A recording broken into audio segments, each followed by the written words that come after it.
Ma'am, thank you so much for your time today. I first want to ask you, what was your source of inspiration being the first Veer Nari to join the Indian Armed Forces and taking Sir's Major Randhawa's legacy forward? Could you take us through that personal journey of yours? We'll be honored. Sure. Thank you so much, Nikita, for taking out time coming all the way from Delhi. See, I belong to a border belt of Amritsar. So in our village, there were so many soldiers which I had seen at that time. I was not knowing the ranks and rank structure. I am from a civil background. So their uniform always attracted the attention like whenever they used to come. So first of all, that is how I have seen army people. Secondly, we have heard so many stories from our elders regarding 1947, 61, and other wars. Right. So that army and that nationalism, you can say, is always in our mind. So after that, when I got married to Major Sukhwinderjit Singh Randhawa, at that time he was captain. That was my first close interaction with army as a wife. I got married in 94, October 94. Our first unit was in Faridkot 832 Light Regiment. So that is how I was introduced to army as a wife. In 95, we were blessed with our daughter Simran, and 96 December almost, you can say, my husband got his posting to 2nd Battalion of Rashtra Rifle, which was at that time in Srinagar, Anantnag, quite infected area, you can say, at that time. So it was hardly 6 months of his tenure in that unit that this news we heard on 17th of June 1997, that he was killed in an action fighting with anti-national elements and laid down his life. So at that time everything came all shattered and I didn't know what to do. So that was my very brief, you can say, from 94 October till June 97 as a wife. But this thing was always in mind, like whenever he used to talk, he was a army brat, his father was in army. So he always used to say, army is the best thing which one could have, and army is the best place for the kids, for to raise your kids. So that was something in one mind, and the army people which I have seen way back in my childhood. So then I thought what to do. I asked my father-in-law. He said that yes, ladies are there, but then even he was not aware about the criterias at that time. He was a retired person. So I reached someone in Chandi Mandir. They says ki criteria is that they are unmarried and below 25. So I was not meeting those criterias. Right. So luckily, this thing was in my mind that I want to be in army and I want to raise my child in army and serve my nation and wear the same uniform which he used to. So I reached Dr. Ranjana Malik at that time. She was President AWA. They have just taken over, Sir has just taken over as chief.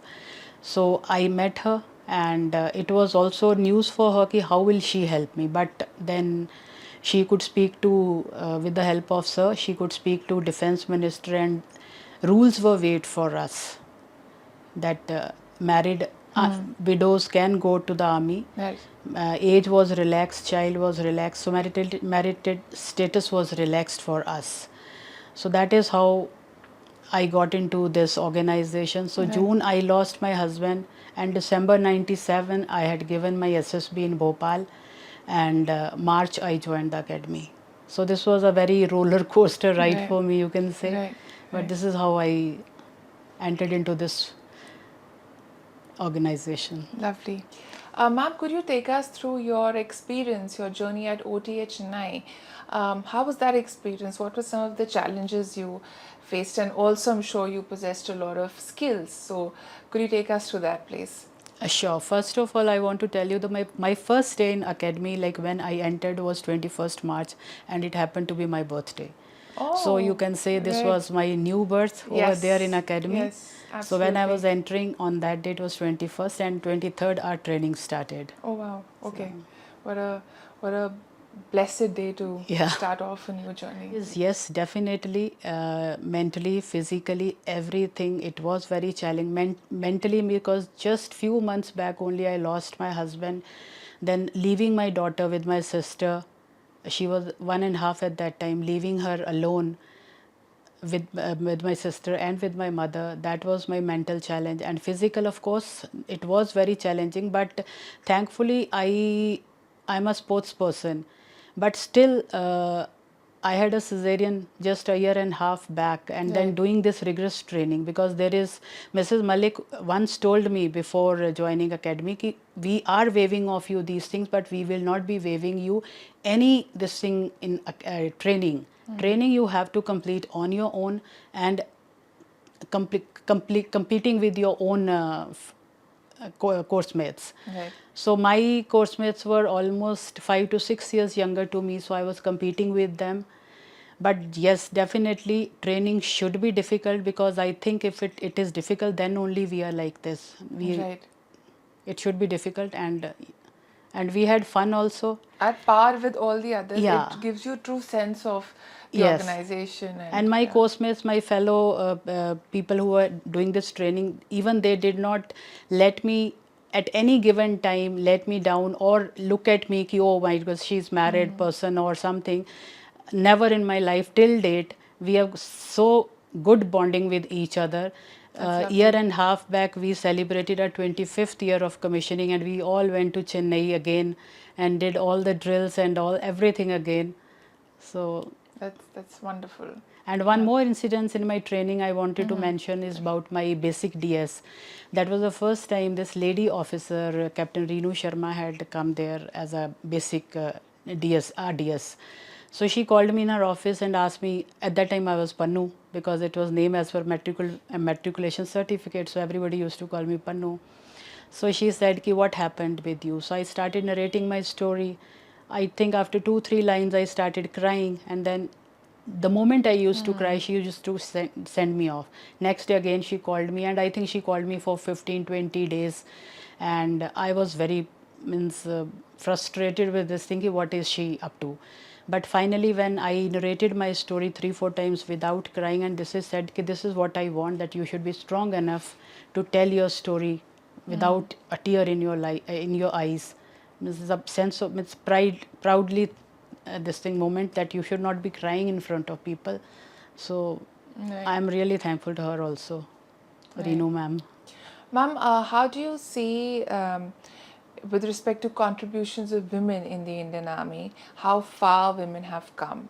And, in certain cases, there are also faces. We recently had Operation Sindoor, and we had Colonel Qureshi being one of the faces for providing the updates of the operation to the rest of the country. So, women in the army have really carved a niche for themselves. What do you have to say about that? First of all, when I saw it for the first time, Wing Commander Vyomika Singh and Colonel Qureshi, it was great, means immense proud. I felt very proud of them. And Sophia, I know her personally. Colonel Sophia Qureshi, I know her personally. I met her in Srinagar when I was posted there. When I saw them first, I really felt proud, and I am telling you, these girls have made they have made a history after giving this update on the media. And near future, we'll be seeing such more incident happening, wherein ladies will be representing at every level. See, women were always fighter. If I'll start, I will not take ancient times. I will take the modern times. In 1942, women auxiliary force were made, and they participated in World War II, but in non-combat role. But year later, 1943, Netaji Subhash Chandra Bose made another regiment, Rani Jhansi regiment, led by women, and they did a combat role also. Thereafter, women are in combat role in either way, but in army it started in 92 93. Till 97, they were like unmarried and below 25, and after 97 the criterias were changed, and criterias are changed based case basis also, because few lady officers got commissioned at their 36 years of age, like Colonel Mahadik's wife, Swati Mahadik, and there are few more. So ladies are there in army now. Ladies, I'm very happy that they have come in combat role also. They have been inducted in artillery also, and recently NDA training also started. And as a jawan in CMP also, ladies are coming and doing a great job.